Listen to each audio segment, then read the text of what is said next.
Pa-subscribe naman po and click the bell button to get the latest update from my vlog.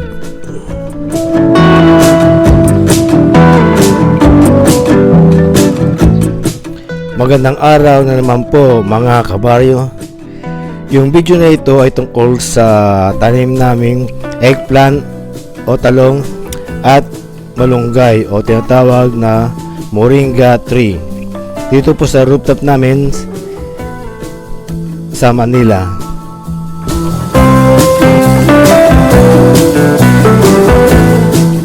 So meron po tayong urban garden dito sa rooftop na tinataniman natin ng mga sarsaring gulay.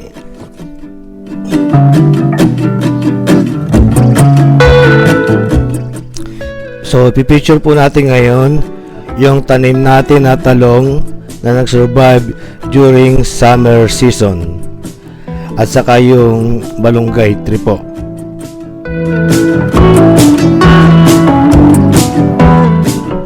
So during summer season, niraton po natin yung talong natin. Ibig sabihin po ng niraton, so pinutol po natin yung branches niya para bumata uli.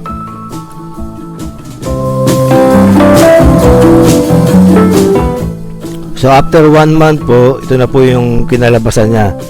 So nag-branches uli siya ng mga bagong branches, and then yan, nag-umpisa na uli siya mamulaklak.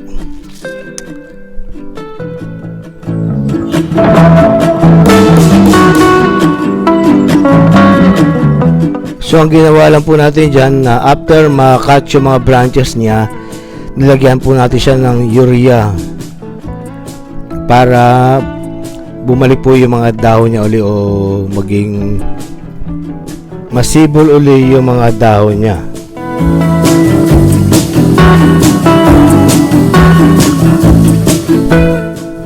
So ito naman po yung malunggay or moringa tree na tanim po natin. So during summer po, kinat po natin yung mga branches niya, and then tinakpan natin ng plastic para protection po pagdating ng tagulan.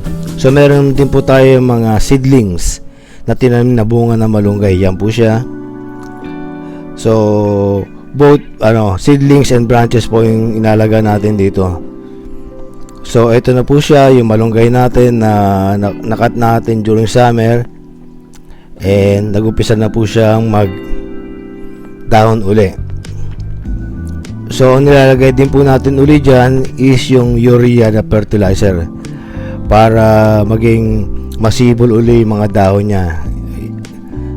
So yan na po yung mga dahon ng malunggay na ready na po for rainy season. So pwede na pong harvestin yan during rainy season, yung dahon po niya.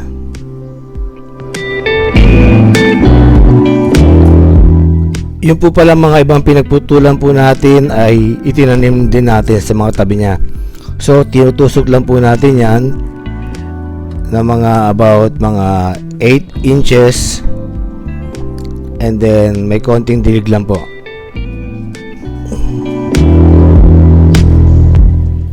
Thank you for watching mga kabaryo, and don't forget to like and subscribe to my YouTube channel, and have a nice day. God bless po.